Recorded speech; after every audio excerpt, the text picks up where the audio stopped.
அன்பு நண்பர்களுக்கு வணக்கம். ஜாசபீடியா சேனலுக்கு உங்களை அன்புடன் வரவேற்கின்றேன்.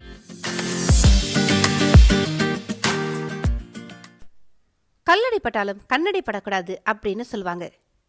நாம் நன்றாக புது ஆடை அணிந்து வெளியே சென்றாலோ இல்லை நான் ஒரு புது வண்டி வாங்கினாலோ மற்றவர்கள் ஒரு விதமாக பார்ப்பதை நாம் உணர்ந்திருப்போம். அந்த பொறாமை பார்வையை தான் நாம் கண்திருஷ்டின்னு சொல்றோம்.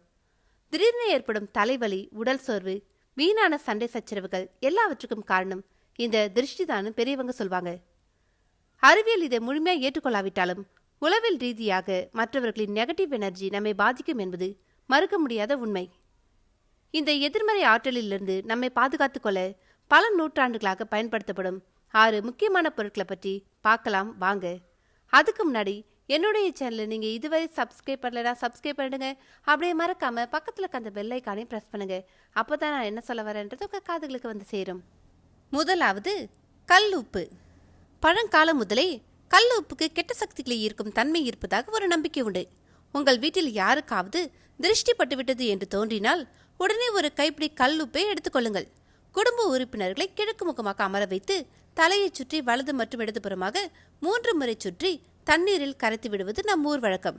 இது கண் திருஷ்டி மட்டுமல்லாமல் உடலில் உள்ள எதிர்மறை ஆற்றலையும் முழுமையாக நீக்கிவிடும். இரண்டாவது எலுமிச்சை மற்றும் பச்சை மிளகாய். புதிதாக வண்டி வாங்கினாலோ அல்லது புதுக்கடை திறந்தாலோ முதலில் நாம் தேடுவது இந்த எலுமிச்சை மற்றும் மிளகாயைத்தான். ஒரு கருப்பு கயிற்றில் இவற்றை சேர்த்து வாசல் படியில் தொங்க விடுவதால் வீட்டுக்குள் நுழையும் கெட்ட எண்ணங்கள் வாசலோடு திரும்பிவிடும் என்பது ஐதீகம். மேலும் இவற்றிலிருந்து வெளிவரும் வாசம் காற்றில் உள்ள கிருமிகளை அழிக்கும் தன்மையும் கொண்டது. மூன்றாவது கருப்பு கயிறு. இது ரொம்பவே சிம்பிளான ஆனால் மிகவும் பவர்ஃபுல்லான ஒரு ட்ரிக். பிறந்த குழந்தையிலிருந்து பெரியவர்கள் வரை பலரும் கைகளிலோ அல்லது கால்களிலோ கருப்பு கயிறு கட்டுவதை பார்த்திருப்போம். கருப்பு நிறம் என்பது மற்றவர்களின் தீய பார்வையை தன்னுள் ஈர்த்து நம்மை நோக்கி வரும் கெட்ட அதிர்வலியை தடுத்து நிறுத்தும் ஒரு கவசமாக செயல்படுகிறது. நான்காவது நீல நிற கண்கள். இப்பொழுதெல்லாம் பலரது கழுத்திலும் வீட்டு வாசலிலும் கார் கண்ணாடியிலும் நீல நிறத்தில் ஒரு கண் வரைந்த படிக்கை கல்லை பார்க்க முடிகிறது. துருக்கி போன்ற நாடுகளில் உருவான இது தற்போது நம்மூரிலும் ரொம்பவே ட்ரெண்ட் ஆகிவிட்டது. பலரின் பொறாமை பார்வையை அந்த நீலக்கண் தன்னுள் இழுத்துக்கொண்டு அதை அப்படியே திருப்பி அனுப்பிவிடும் என்பது நம்பிக்கை. இதற்கு மற்றொரு பேர் ஈவல் ஐன்னு சொல்லுவாங்க.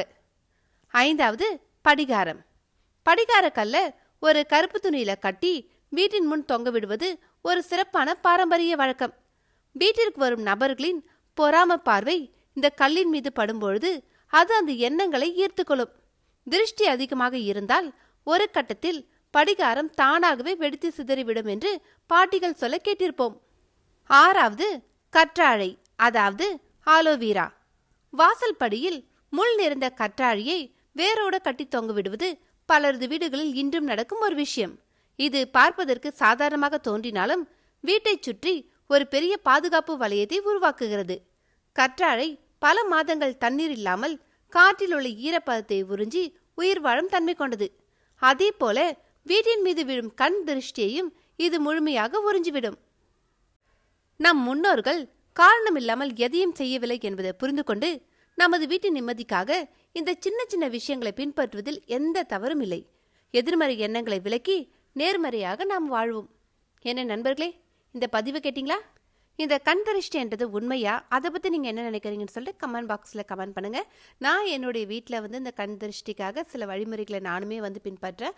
உதாரணத்துக்கு பார்த்தீங்கன்னா, அந்த கருப்பு கயிறு கட்டுறது, அப்புறம் வீடு துடைக்கும் பொழுது இந்த கல்லுப்பு போட்டு வீடெல்லாம் துடைக்கிறது, அது இல்லாமல் ஒரு ஜாடியில் ஒரு கல்லுப்பு போட்டு வீட்டு மூலையில் வைக்கிறது, இந்த மாதிரி சின்ன சின்ன இதெல்லாம் நானுமே வீட்டில் பண்ணுறேன்.